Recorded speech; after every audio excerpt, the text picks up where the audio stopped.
Hey, friendo, Steve here.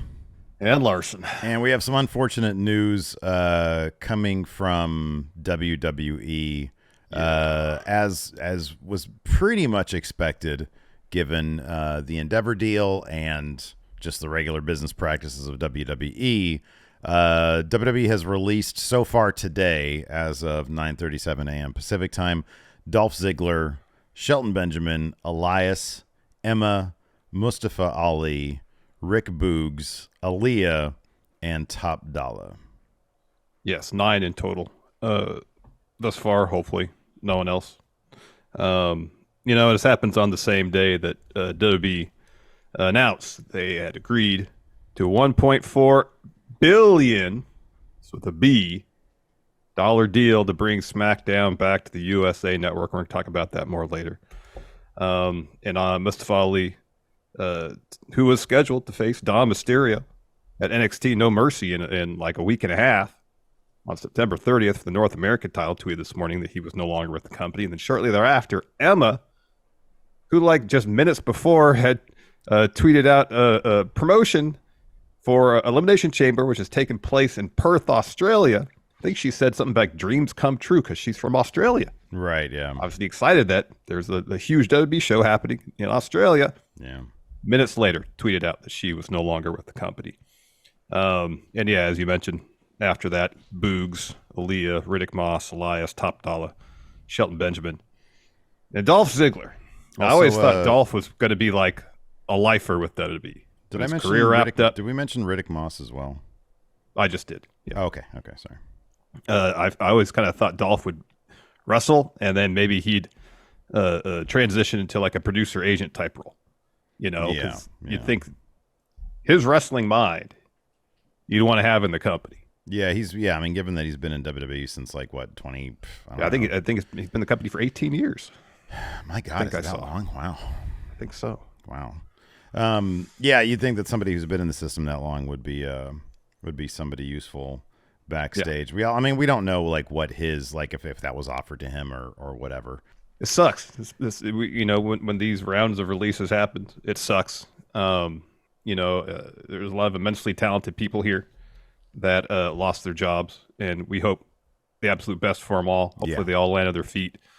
The wrestling world is a lot different than it was 10 years ago. Even a lot 5 more years options. ago, it's a lot different. Even 5 years ago, even 4 years ago. And you got to imagine a lot of these talented wrestlers are going to find great opportunities elsewhere. Yeah, I mean, you're absolutely right. I mean, one thing that whenever anybody, even if it's like one of our, friendos in our chat or something, dude, is like, I always point to when you and I were laid off from Machinima after posting like, a record high quarter for the numbers we were bringing in. Yeah. They weren't able to monetize that. That's on them. Yep. And we were able to take the platform we were given there and turn into something, independently that was a pretty big deal for us, and a much better deal than we had at any time in the past. And like you said, right now the landscape in pro wrestling is a lot different. You look at names like Steph DeLander, Matt Cardona. Mm-hmm. You look at people like that. You look at New Japan and how they're continually trying to grow more of a base here in the United States and globally. There's a lot of money to be thrown around in pro wrestling for talent that brings experience and name value and a brand of sorts. On top of that, besides that, and this isn't me being snarky at all, but there's also what a lot of wrestlers have found in terms of like the sort of fan site type stuff as well that can be very lucrative. So there's a lot of options these days, and that sort of almost becomes like a bit of a blessing and a curse, because it's like, where do I focus my efforts? So, there's going to be a lot of these wrestlers are going to have really, really awesome opportunities to make the most of what they've done in WWE. I think that every single one of them are talented enough to really do something special out there. Definitely. Yeah, and hoping for the best for everybody. Fightful Select had an interesting bit here about some of the perception backstage about why these cuts were announced when they were. Of course, we got the announcement Elimination Chambers coming to Australia, the Smackdown deal. And Fightful Select says the line of thinking amongst the roster potentially is that this announcement or these cuts, although they weren't officially announced by the company, were done today because of the announcements of Elimination Chamber, Smackdown, to kind of mitigate whatever negative PR or financial impact that might face the company. Already today, though, TKO's stock price dipped about, 10%. It's hovering around $100. Now it's around mid-80s. Just the announcement of the Smackdown deal. Because I guess it wasn't enough. Yeah. For, I was stockholders' likings. I was trying to find that. I don't know why. Like when I put in TKO, oh, here we go. 2 hours ago. Let's see if I can actually get this thing. It was down 12%. You're right. $88.76. So yeah, we can pivot to that. Well, there's also apparently, according to, was it Brian Alvarez who said there was going to be additional, like the NXT, there are expected cuts to NXT as well. Those are not expected until 5 p.m. Eastern, which would be 2 p.m. Pacific. So that's still a little ways off.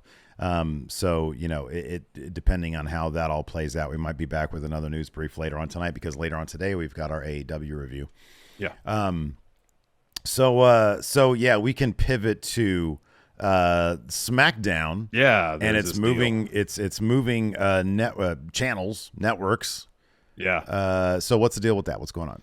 So a Hollywood Reporter revealed today that, quote, WWE SmackDown will leave Fox and jump to USA Network beginning October 2024. In addition, WWE will produce 4 primetime specials per year, which will air in primetime on the NBC broadcast network. SmackDown debut on USA October 2024, with the NBC specials beginning in the 2024-2025 broadcast season. The new TV deal is for 5 years, and while the new deal will bring WWE to NBC primetime at SmackDown USA on Friday nights, it'll also mean the end of Raw and NXT on USA. A source familiar with the Raw discussion tells Hollywood Reporter that the market for the program is extremely active, with traditional linear network streaming services and unexpected players all interested. So Wall Street Journal, as a potential dollar amount, as we mentioned earlier, for this deal with USA for SmackDown, say, quote, people familiar with the packed value at a roughly $1.4 billion,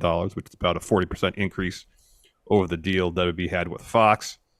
And despite what Hollywood Reporter said about the future of Raw and maybe NXT on USA, Sports Business Journal reports that NBC Universal still considered the frontrunner to renew a deal for WWE's Monday Night Show, but noted that there's interest from Disney and Amazon for Raw, and that's possible that it could not be Monday Night Raw. It could be Tuesday Night Raw, Wednesday Night Raw. It can move off Monday nights. Schmurz Day. Let's make a new day. I think, dude, Sure. I kind of feel like Tuesday works, but man, every football season. Yesterday, Tommaso Ciampa versus Vinny Vinci, the lowest rated match in Raw history. Yeah. Like 1.1 million people watched that. And dude, we just went through an empty arena era. Like a couple of years, 3 years crazy. ago. I know, that's crazy. Like that was dog shit. That stuff was unwatchable. It was pretty bad. Just people doing wrestling moves looked like they were doing training sessions. I know. It looks like they were practicing real matches, not actually having the matches right there. But like the strike sort of giveth and it receiveth, and it taketh away, rather, because like The Rock and Cena, they would not be. Well, Cena for sure wouldn't be there if it wasn't for the strike. I firmly believe that. The Rock, maybe, I don't know.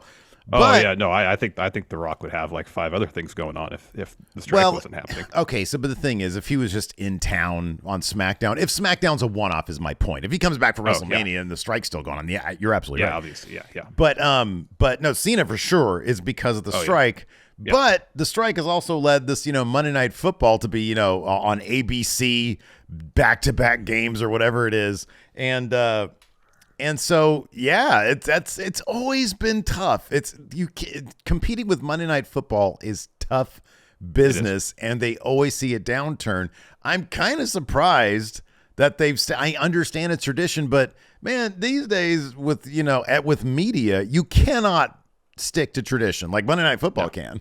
They can. But then you also got Thursday Night Football. Here's the thing, though. For years, Monday Night Football was on ABC, primetime ABC for a number of years. Yeah. The ratings took a downturn. They moved it to ESPN. Yeah. And the only reason it's back, they're simulcasting on ABC is, as you mentioned, because of the strike. But at this point, the NFL is a ratings juggernaut. It is, yeah. And anything that goes up against it is going to get smashed. Right. Yeah. Yeah. True. So it makes sense that if you want to avoid the juggernaut that is the NFL on Mondays, you got to move your show. You got to move your show. Yeah. You put Raw on Tuesdays, and then I don't know what you do with NXT. I guess maybe NXT is such a relatively low priority, I would think, for WWE in terms of rating standpoint. Just put it wherever. Although I guess not, because look at Tuesday's show over 800,000 again with Becky. It was like 825,000. I know, like they're really juicing that thing up. So maybe they'll move NXT back to Wednesdays. Yeah, that could be. I mean, I could see. Look, Thursday Night Football is probably not quite the juggernaut that Monday Night Football. No, because the games are usually not very good because the teams have like 2 days to prep. And it's on Amazon. So it's not on, like even cable TV. Right, yeah. I mean, I'm guessing they probably do all right, but Impact would probably be so happy to move to Mondays. Oh, I think so, yeah. They would totally move, by the way. They would totally have to 1,000% move to Monday, yeah. Impact would love to create a new day, Schmurz Day. But yeah, I could, look, man, Monday Night Raw, Tuesday Night Raw, Schmurz Night Raw, whatever it is. Doesn't matter. You're going to get your wrestling. So let me ask you this. Apparently there was I saw some discussion. I don't have the source, unfortunately, but we'll bring it up about the possibility. Maybe it was a Hollywood Reporter piece about the possibility of, since SmackDown's going back to USA, about adding a third hour to SmackDown. Oh. Ouch. That would suck. That would suck. Okay, it wasn't a Hollywood Reporter, so I'll try to find it. You detail why it would be not good. More does not mean better. Look at Raw; it's bloated. I mean, Raw, it's fine. Like these days, like I enjoy watching it. I much enjoy SmackDown more. Like as AEW has proven, more does not equal better. Yeah. And even they're talking about, I guess they're adding a December show to their pay-per-view schedule. Calendar, yeah. 2024, it's going to be 12 pay-per-views for AEW. Oh yeah, without a doubt. Yeah, I think we're gonna get. I think after because what was it? Was it like at the tapings last night? Tony Khan said something about December, or was it? God, what was it? Oh no, there was. Gosh, I can't remember the outlet, but there was. I think it was Body Slam that reported that there was talk about December pay-per-view. But I think starting with Wrestle Dream, that's the start of the month. I know. Yeah, I think you're right, because I think we're gonna get January, February, et cetera, et cetera. Yeah. Exactly. No, I think you're right about that, and he's just gonna, it's just gonna be $50 a month now. That's what it's gonna be. There's not gonna be any. Oh, we're gonna go to Max, and you're only gonna pay $10. No, it's probably $50 a month. I know. That's the expectation, and if it's better, then hooray! But that's, I guess the worst case scenario would be it's $10 extra for Max, and then another $50 on top of that. So here's another thing to consider about SmackDown. So SmackDown's benefited from the network TV spot Friday nights, which Friday nights historically is not a great TV spot, but primetime Friday, SmackDown did pretty well. Yeah, sure. Yeah, it did. They did great numbers. Yeah, absolutely. Now I know the move to USA is cable, probably less households. So you got to expect the numbers to be affected there. Mm-hmm. Are the 4 primetime specials on NBC? Here's another thing. Are these 4 primetime specials like episodes of SmackDown on Friday night that are being moved to NBC Universal? Or are these 4 primetime specials in addition to the weekly SmackDown? Yeah. My guess would be it would be in addition to. They get 4 extra. It'd be like WWE Battle of the Belts. Mm-hmm. Yeah, exactly. Yeah. But they'd make it more important. It'd be like Saturday Night Main Event used to be. Yeah, that's exactly what it'd be. Yeah, I mean, I could see maybe like they'd add like 2 Roman matches to the year. If Roman's still going to be champion into 2024, which I don't know if it's going to be the case or not. But yeah, I think they would have like big marquee. Yeah, like bring back the proper Saturday Night Main Event where it's like, a big deal. There's history there. And yeah, I think they probably make them big. Everything is big these with WWE. They make everything big. You know, there's nothing that's like small fry anymore. Everything's like, oh, this is the biggest thing. I mean, even like the B-level pay-per-views like Elimination Chamber are getting huge stadium shows. You know. Yeah. Right. Yeah. Exactly. Yeah. So they're trying to make everything they do an event. Mm-hmm. Yeah. And so yeah, being on NBC. Oh my God. Yeah. Absolutely. Yeah. That's crazy. So yeah, WWE doing this shit, you know, big deal day on the same day they're releasing a bunch of names. I mean, you know, dude, like I said though, understanding that it's awful for people to lose their jobs. This is talent. The list of talent that was released. It was people who were not being used. And I think Sean even had like a quote from one of the talents saying something like, you know, it was a circle. Yeah, they were stuck there.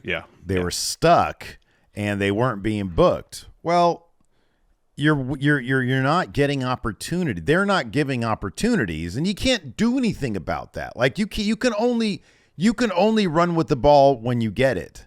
Mm-hmm. And if you're not given it, your earning potential is probably going to be so much more when you're out there getting opportunities. And yes, it's a hustle. It's a lot more. It's probably a lot more work because you're not just sitting there with the guaranteed checks, but it can be much more rewarding. I never would have thought Cardona had that in him. I never thought Steph DeLander had that in her. Her work is phenomenal. I think she's absolutely terrific. Yeah. So, and the list goes on and on. I mean, we've seen people, it's like an endless list of people that it's like, oh my God, like you and I have seen Riddick Moss and like you've seen like the little bits, just even taking away the athleticism, which is explosive and pretty awesome. Yeah. But like, you know, we've seen bits of his character and it's like, why didn't they run with this? Well, now he can. Exactly. Now he can, you know? Exactly. Yeah. Yeah. You know, and hopefully now that, you know, it's a fortunate turn of events to lose your job, but you know, there's potentially an opportunity presented to everyone who was released today, and to kind of take control of their own careers and pursue things that they might not have been able to do while in WWE. Yeah. So again, hoping for the best for everybody. Yeah. No, absolutely. Yeah, it's going to be interesting to see where a lot of these names land, because there's just a lot of talent here. There's a lot of talent. Yeah.